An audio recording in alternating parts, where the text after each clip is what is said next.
નમસ્કાર બાળ મિત્રો, યુટ્યુબ ચેનલમાં આપનું હાર્દિક સ્વાગત છે। આજે આપણે ભાગ નંબર 59માં દાખલા નંબર 6 થી 14નું સોલ્યુશન મેળવશું। તો ચાલો આપણે શરૂ કરીએ। દાખલો નંબર 6,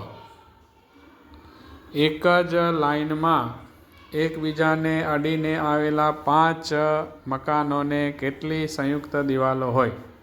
તો આપણે સમજીએ કે 2 મકાન હોય તો એની વચ્ચે એક કોમન દિવાલ થાય। તો તેવી જ રીતે આગળ આપણે વિચારીએ તો 2 મકાનમાં એક દિવાલ હોય, 3 મકાનમાં 2 થાય, 4 મકાનમાં એક કોમન દિવાલ થાય। તો તેવી જ રીતે 5 મકાનની સંયુક્ત દિવાલ કેટલી થશે? તો કે 4 દિવાલ થશે। એટલે આપણો જવાબ આવશે 4। દાખલો નંબર 7, 91 થી 100 વચ્ચે કેટલી વખત 9 અંક આવે? તો બાળમિત્રો, આ સમજવા માટે આપણે 91 થી 100 સુધીના અંક લખી દઈએ અને આપણે ગણીએ તો 1 2 3 4 5 6 7 8 9 10। 9 કેટલી વખત આવે છે 9 અંક? તો કે 10 વખત આવે છે। એટલે આપણો જવાબ છે 10। ત્યારબાદ દાખલો નંબર 8, ટ્રેક્ટરનું પાછળનું પૈડું આગળના પૈડા કરતાં કેવું ફરતું હોય? તો એનો જવાબ છે ધીમું। કારણ કે આગળનું પૈડું જે છે તે નાનું હોય છે ટ્રેક્ટરમાં અને પાછળનું પૈડું જે છે તે મોટું હોય છે। એટલે જ્યારે મોટું પૈડું એક આંટો ફરે તો તેના કરતાં વધારે નાનું પૈડું ફરતું હોય છે। તેથી આપણો જવાબ આવશે કેવું ફરે છે? તો કે ધીમું। નંબર 9, માહીને ડૉક્ટરે દવાની 3 ગોળી આપીને કહ્યું દર કલાકે 1 ગોળી લેવાની છે। તો પહેલી ગોળી લીધાના કેટલા સમયમાં દવા પૂરી થશે?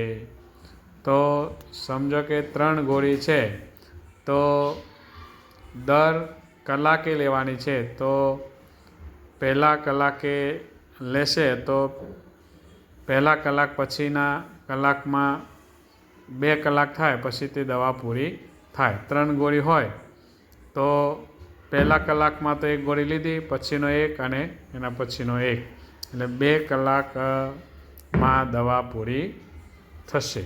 નંબર 10, એક ચોરસ કાગળના એક સરખા 4 ભાગ કરવા માટે ઓછામાં ઓછી કેટલી વાર કાપવો પડશે?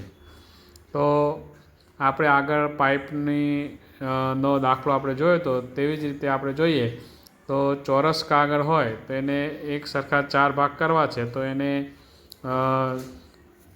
એક સીધો ને એક આડો એમ 2 વખત કાપીશું એટલે 4 સરખા ભાગ થઈ જશે। એટલે કે 2 વખત એને કાપવો પડે। 2 વખત કાપવાથી એને 4 સરખા ભાગ થઈ જાય। નંબર 11, ચેતનની બાઇકનો નંબર 4 ક્રમિક અંકોનો છે। જો અંકોનો સરવાળો 10 થતો હોય તો ચેતનની બાઇકનો નંબર જણાવો। તો આપણે અહીંયા જે નંબર આપેલા છે બાઇકના એ અંકોનો સરવાળો કરીશું, જેનો સરવાળો 10 થતો હશે તે જવાબ આપણો આવશે। અહીંયા આપણે જોઈએ તો એમાં છે 1 0 2 3, તો એનો સરવાળો થશે 2 ને 3, 3 ને 2 5 ને 1 6, એટલે આ નહીં આવે, બરાબર? એટલે પહેલો જવાબ આવશે નહીં। પછી બી 2 3 4 0, 2 ને 3 5 ને 4 9, આ પણ આવશે નહીં। ત્રીજો જે છે 1 2 3 4, 4 ને 3 7 ને 2 9 ને 1 10, આપણો જવાબ આ આવશે। તેવી જ રીતે ચોથો જોઈએ તો 4 ને 3 7 ને 2 9, આ પણ આવશે નહીં। તો ચેતનની બાઇકનો નંબર હશે 1 2 3 4 એટલે કે 10, એટલે આપણો આવશે સી, જવાબ આપણો આવશે।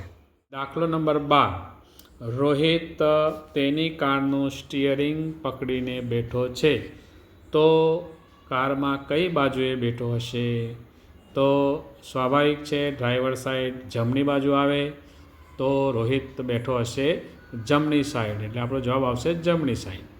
દાખલો નંબર 13, કયું વાહન લોખંડમાંથી બનાવ્યું હોવા છતાં પાણી ઉપર તરે છે.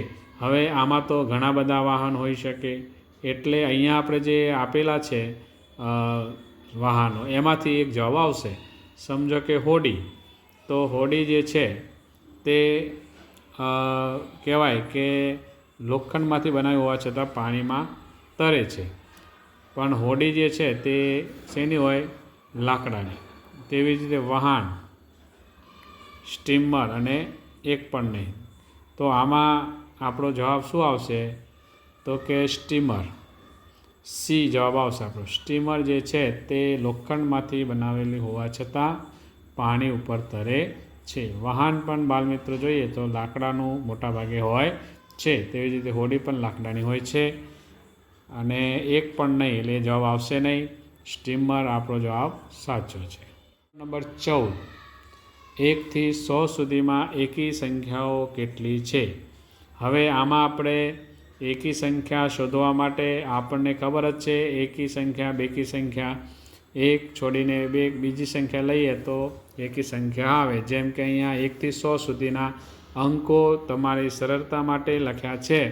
તો 1, 3, 5, 7, 9 એમ તમે એકી સંખ્યા ગણતા જશો તો એવી કુલ એકી કેટલી સંખ્યાઓ થશે? તો કે 50 થશે. કેટલી? 50. તો આપણો જવાબ અહીંયા આવશે કે 1 થી 100 સુધીમાં એકી સંખ્યાઓ કેટલી છે? તો કે એકી સંખ્યાઓ 50 છે. આપણે આવી રીતે પણ કોષ્ટક બનાવીને એકી સંખ્યા કેટલી છે તે લખી શકીએ. તેવી જ રીતે જો બેકી સંખ્યા પૂછવામાં આવી હોય તો તે સિવાયની જે છે તે બેકી સંખ્યાઓ કહેવાય. તો એનો આપણે ગણતરી કરીશું તો તે પણ આપણને આના પરથી મળી જશે. એટલે કે એકી સંખ્યાઓ 50 વખત આવે તો અહીંયા કુલ સંખ્યા 100 છે. સ્વાભાવિક છે, તો બેકી સંખ્યાઓ પણ કેટલી આવશે? 50 આવશે. તો બાળમિત્રો, આજે આપણે ભાગ નંબર 59માં 6 થી 14 દાખલાનું સોલ્યુશન મેળવ્યું. હવે પછી આપણે ભાગ નંબર 60માં મળીશું. નમસ્કાર. બાળમિત્રો, તમે નિયમિત રીતે વિડીયો જોતા રહેશો. તેમજ તમને વિડીયો સારો લાગે તો સબસ્ક્રાઈબ કરજો, લાઈક કરજો, અને કોઈ પણ તમારે પ્રશ્ન પૂછવો હોય તો તમે કોમેન્ટ બોક્સમાં લખી શકો છો. નમસ્કાર.